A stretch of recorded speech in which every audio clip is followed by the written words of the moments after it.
Hey everyone, so as I'm recording this, I'm actually down with severe allergy sickness, so I wanted to let everyone know why I sound a little bit different in the video. Arcane Studios and PlayStation have once again graced us with another gameplay trailer for the upcoming Deathloop, and this one contains even more details about the island of Black Reef, the weapons and abilities that you'll be able to use, and most importantly, information about your key targets and how you'll be able to manipulate their routines and schedules to your advantage. You already know how hyped I am for Deathloop, so let's skip the intro and jump straight into it. The trailer starts off with a bang, and we see some more footage of the melee takedowns along with another view of the mysterious device that seems to be the origin point of the time loop. Interestingly, it is now daytime in this shot, which indicates that Deathloop will be featuring a full day and night cycle, which presents many different opportunities for the player to choose how, and more specifically when, they want to accomplish their objectives. Here we're seeing more gameplay from Juliana's perspective, one of Colt's main targets, and the avatar that another human player can control, allowing for PvP mayhem. The first thing I noticed here is something that prior trailers have already indicated, but I'd say it's pretty much confirmed now, and that is that Deathloop will feature weapon skins as a form of customization, with Juliana's pistols rocking a baby blue color skin that really stands out in this shot. Now here we have the title for the gameplay trailer, Two Birds with One Stone, which is a very apt descriptor of what transpires later on, but we'll be getting to that. Now we're seeing the first glimpses of a new area, or district as Arcane is calling them, that we can venture to and explore. This one just happens to be sitting high up in the mountain range of the island, right at the base of the massive time loop device. So far we've seen the neon-drenched streets of the main town of Black Reef, and now we're seeing a markedly different locale, which says to me that Arcane is going for a vastly different look and feel for each area, which will help with cutting down on repetition, since I imagine we'll be traveling to and from these areas very frequently due to the nature of the die and repeat gameplay hook. Now here we're seeing more of the different enemies we'll be encountering, each one drenched in different colors and clothing that seems to match their psychotic personalities. The enemy NPCs are dripping in 1960s and 70s style, as has all the marketing for Deathloop thus far. Arcane sure know how to make an eye-catching visual treat for the senses. Okay, now one of the biggest details of this trailer by far, which is the introduction of Igor Serling, one of your main targets and, interestingly enough, the founder of the mysterious Aeon program that is responsible for the construction and maintenance of the time loop, which is confirmed by the Bethesda.net article that accompanied the trailer, which I will be linking in the description below. Igor Serling is the original Aeon founder, says narrative designer at Arcane Lyon, Bennett Smith, a self-proclaimed pseudo-scientist and someone who just can't get no respect. Igor craves a contradictory kind of legitimacy. He wants to be left alone and viewed as a preeminent genius, but he also wants to be adored and invited to parties, and when neither of those things happen, Igor turns violent. And now we jump into the gameplay proper, and we see some familiar weapons and abilities like the Mako nail gun and the blink ability from the prior gameplay trailer. Colt uses his kinesis ability to lift this enemy in the air, and we now see a brief glimpse at a brand new weapon which appears to be some sort of shotgun or assault rifle of some kind, but I'm leaning more towards a shotgun as he blasts the next enemy at point blank range with ease. As Colt barrels towards the next enemy, he delivers a satisfying headshot with the lever action rifle we saw in the last trailer. However, one interesting detail I noticed is the apparent manufacturer of the weapon, Imperial Arsenal, which sounds a lot like a sly reference to the Empire of the Isles from the Dishonored series. Might be something there, might not, but it stood out to me, so I thought I'd mention it. As Igor tries to escape, we get, in my opinion, one of the biggest reveals featured in this trailer, which is that your targets have powers and abilities of their own that they can use, which means that the 8 main targets will act much like mini boss battles in a way, and present their own unique set of challenges to overcome. Here, Igor is using an ability that as of yet we have not seen, some sort of invisibility power that allows Igor to vanish into thin air there, but not without leaving behind a bright purple trail for Colt to follow, allowing him to see exactly where the mad scientist is hiding. As the invisibility fades, Colt blinks toward Igor and delivers a mighty kick lifted straight out of Arcane's previous works,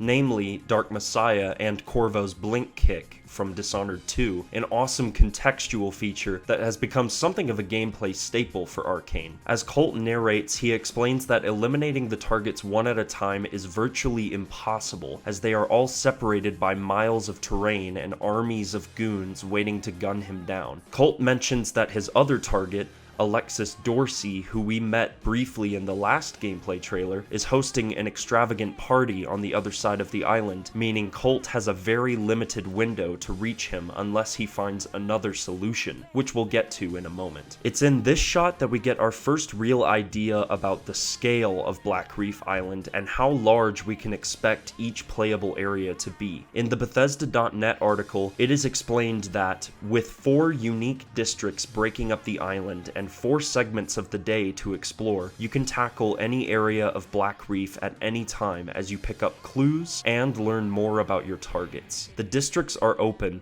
like what you might remember from Dishonored, but unlike Dishonored, they aren't tied to levels and can be openly explored whenever you want. This information seems to conflict with what we were told before, as I had believed for some time that Deathloop would still be following the strict mission structure of the Dishonored games, separating each district into levels, but that appears to not be the case, and Deathloop will indeed feature the largest and most open environment in an Arcane Studios game to date. Another interesting detail mentioned here is that there are 4 times of the day that you are allowed to freely explore, those being, I assume, to be morning, afternoon, late afternoon, and evening, which is likely the time of day that we saw in the last gameplay trailer. Now, Colt mentions something here about Alexis Dorsey that I didn't actually catch on my first viewing of the trailer. It was only after subsequent viewings that I realized that Colt describes Alexis and his party as his nightly cannibal masquerade. This is a new and very easy to miss detail about Alexis Dorsey's character, as it is seemingly confirmed that yes, he is indeed a cannibal, as we see him groove in his bloody dungeon, complete with what appear to be either corpses or mannequins hanging from the grimy walls and ceiling. The Bethesda.net article further elaborates and provides even more information about Dorsey's character and personality. Alexis Dorsey formerly ran a profiteering pharmaceutical company before becoming the primary financial backer of the Aeon program, continues narrative designer Bennett Smith. Obsessed with wolf iconography, he believes his social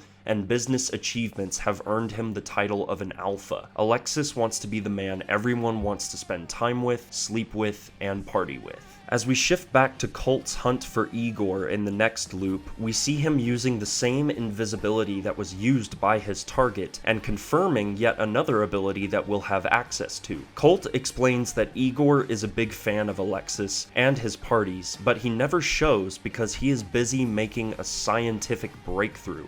Again, and again, and again on each and every loop. Because Igor is so focused on his scientific studies, he misses out on the party. But what if Colt gets to Igor's worksite earlier in the day and sabotages his experiment? Well, Igor would have no choice but to drink his sorrows away at Alexis Dorsey's swanky get-together, so this now becomes Colt's objective. By observing and manipulating Igor's schedule and routines, he is able to get both Igor and Alexis in the same location at the same time, all in the same loop, killing 2 birds with 1 stone, as the title of the trailer loudly proclaims. This is a huge reveal for the trailer, but hardly surprising if you've played any of Arcane's past games. Arcane Studios games thrive on giving the player a multitude of different ways to accomplish their objectives. Many developers tout player freedom of choice and expression as merely buzzwords to market their games to a wider audience. But so far as I have seen, Arcane Studios is the only developer that has managed to promise this to players and follow through on that promise. This trailer only shows one of the no doubt countless ways to eliminate your targets in Deathloop, and I have every faith in Arcane that Deathloop will be their most player-driven game yet. But anyway, enough with the fanboy praise, back to the trailer. During Colt's detour to Igor's worksite, he encounters features a new obstacle we haven't seen before, an automated turret that could no doubt rip him to shreds. However, Colt uses some sort of hacking device to turn the turret to his side, and it guns down the nearby enemies with ease. It reminds me of the turrets and hacking featured in Prey, although it looks like Arcane is ditching the hacking minigame for this one, and I'm very thankful for that. As Colt accomplishes his objective of sabotaging Igor's experiment and preparing to make his party-crashing entrance at Alexis Dorsey's party, we get a glimpse at yet another brand new weapon, an LMG minigun combo of some kind that he uses to decimate Dorsey's henchmen. Alexis is shown using a variation of the same kinesis ability that Colt has access to, as he hilariously uses his own goons against Colt by throwing their ragdolling bodies against him one by one. Colt makes quick work of Alexis though,